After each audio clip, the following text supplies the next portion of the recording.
إن الحمد لله نحمده ونستعينه ونستغفره ونعوذ بالله من شرور أنفسنا وسيئات أعمالنا.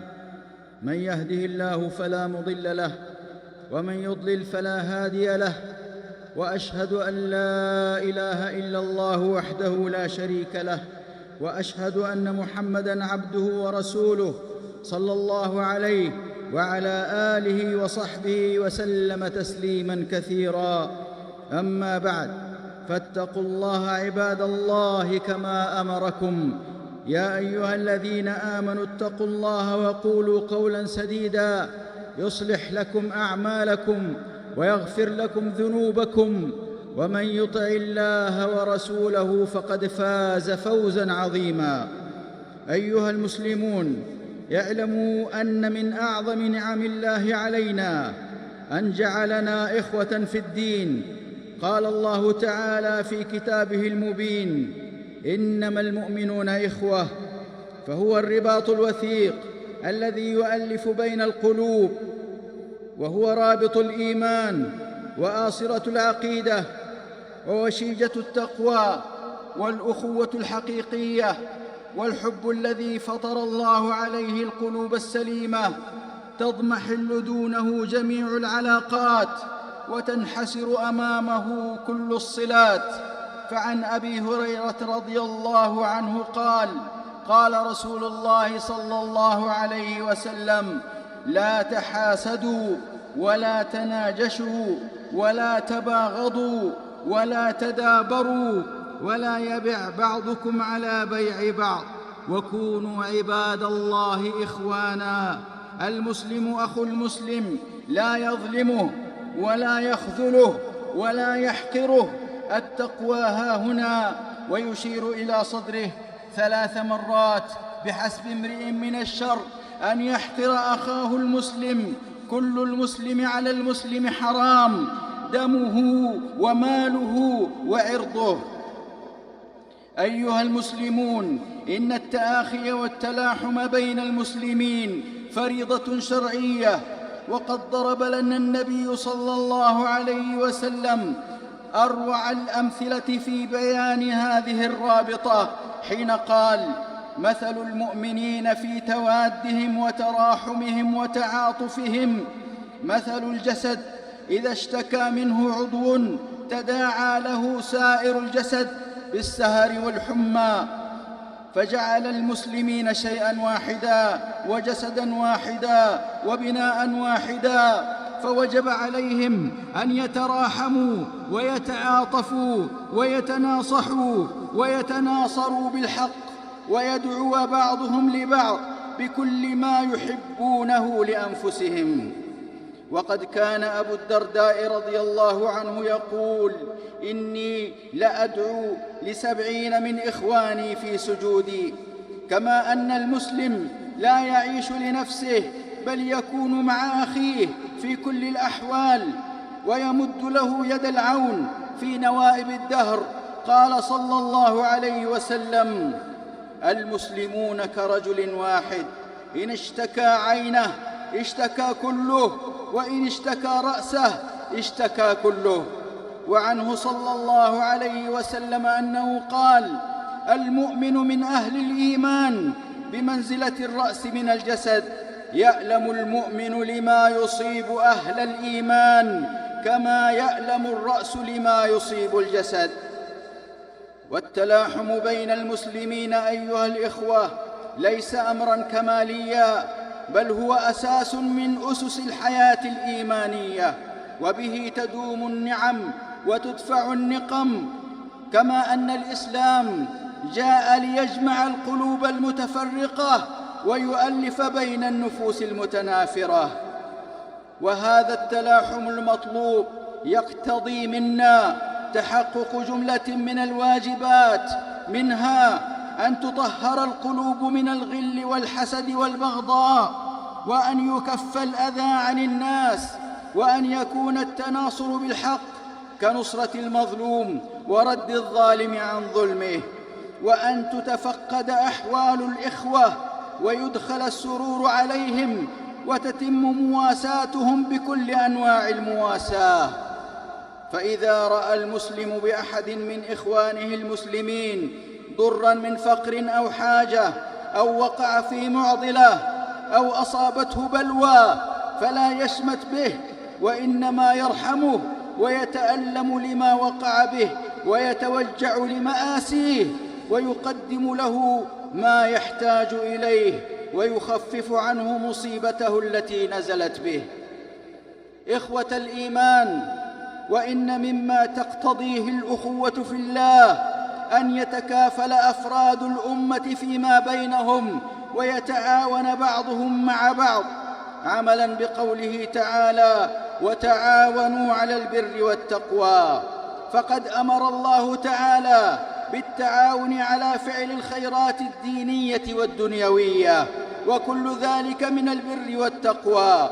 قال بعض السلف: التعاون على البر داعية لاتفاق الآراء، واتفاق الآراء إيجاد لمجلبة المراد، مكسبة للوداد.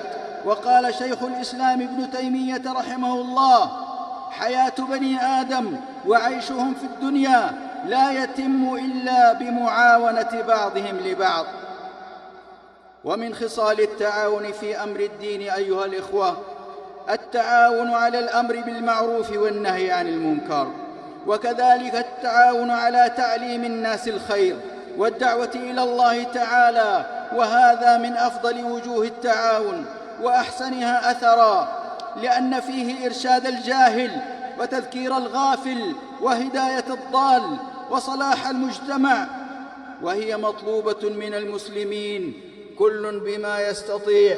فمنهم من يتعاون في هذه السبيل بعلمه، ومنهم من يتعاون بماله، ومنهم من يتعاون بجاهه، ومنهم من يتعاون بالدلالة على هذا الخير وحض الناس عليه. فما أعظم أجور المتعاونين في هذا المجال النافع، كما قال صلى الله عليه وسلم: من دعا إلى هدى كان له من الأجر مثل أجور من تبعه لا ينقص ذلك من أجورهم شيئا. وأما التعاون المشروع في شؤون الدنيا فمجالاته كثيرة، وحاجة الناس إلى التعاون فيه لا تنقطع. فمن التعاون تفريج كربات المكروبين وقضاء حوائج المحتاجين، وما أشد حاجة الناس إلى التعاون معهم في هذه الملمات.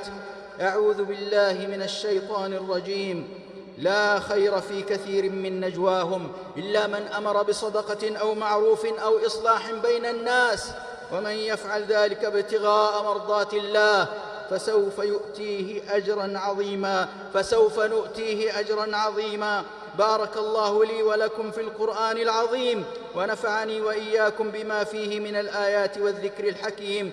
أقول قولي هذا وأستغفر الله لي ولكم ولجميع المسلمين. الحمد لله على إحسانه، والشكر له على توفيقه وامتنانه، وأشهد أن لا إله إلا الله تعظيماً لشأنه، وأشهد أن محمداً عبده ورسوله الداعي إلى رضوانه، صلى الله عليه وعلى آله وصحبه ومن سار على نهجه واقتفى أثره واستنى بسنته.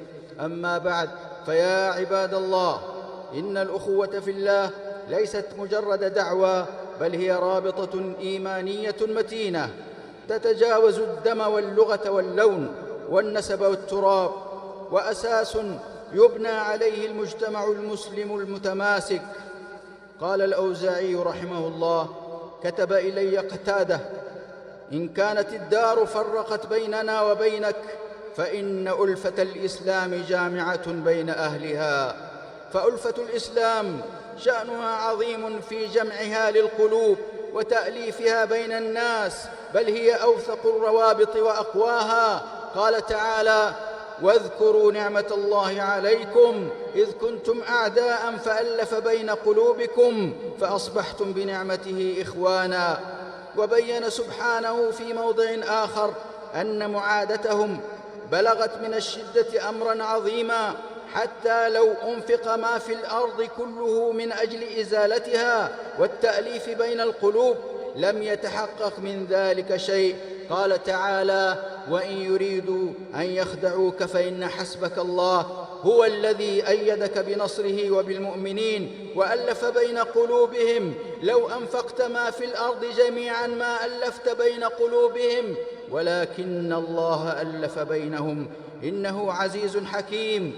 وإن قوة الأمة الإسلامية تكمن في تماسكها، وإن ضعفها يأتي من تفرقها، فعليها أن تحرص على التكاتف بينها والتلاحم، وتحذر في المقابل من مكائد الأعداء في بث الفتن والفرقة بين المسلمين وإضعاف قوتهم، خاصة في أوقات النوازل والمحن. ألا واذكروا عباد الله على الدوام أمر الملك العلام: إن الله وملائكته يصلون على النبي يا أيها الذين آمنوا صلوا عليه وسلموا تسليما. اللهم صل وسلم وبارك على عبدك ورسولك محمد وعلى آله وصحبه أجمعين. اللهم أعز الإسلام والمسلمين، واجعل هذا البلد آمنا مطمئنا رخاء وسعة، وسائر بلاد المسلمين. اللهم من أراد أمن هذه البلاد واستقرارها بسوء فرد كيده في نحره، واجعل تدبيره تدميرا عليه يا سميع الدعاء. اللهم احفظ أمة الإسلام وديارها، وادفع عنها اعتداء المعتدين وعدوان الظالمين وبغي الجائرين، وجنبها شر الحروب والفتن والشدائد والمحن. اللهم انصر المستضعفين والمجاهدين في سبيلك والمرابطين على الثغور وحماة الحدود. اللهم آمنا في الأوطان والدور، وأصلح الأئمة وولاة الأمور، واجعل ولايتنا في من خافك واتقاك واتبع رضاك يا رب العالمين. اللهم وفق ولي أمرنا خادم الحرمين الشريفين لما تحب وترضى من الأقوال والأفعال يا حي يا قيوم. اللهم وفقه وولي عهده لهداك وتقواك. اللهم كن لإخواننا في فلسطين وفي كل مكان يا رب العالمين. اللهم فرج همهم ونفس كربهم، وأصلح ذات بينهم، وامكر لهم ولا تمكر عليهم. اللهم ألف بين قلوبنا وأصلح ذات بيننا، واهدنا سبل السلام، ونجنا من الظلمات إلى النور، وجنبنا الفواحش ما ظهر منها وما بطن، وبارك لنا في أسماعنا وأبصارنا وقلوبنا وأزواجنا وذرياتنا، وتب علينا إنك أنت التواب الرحيم، واجعلنا شاكرين لنعمتك مثنين بها قابليها وأتمها علينا.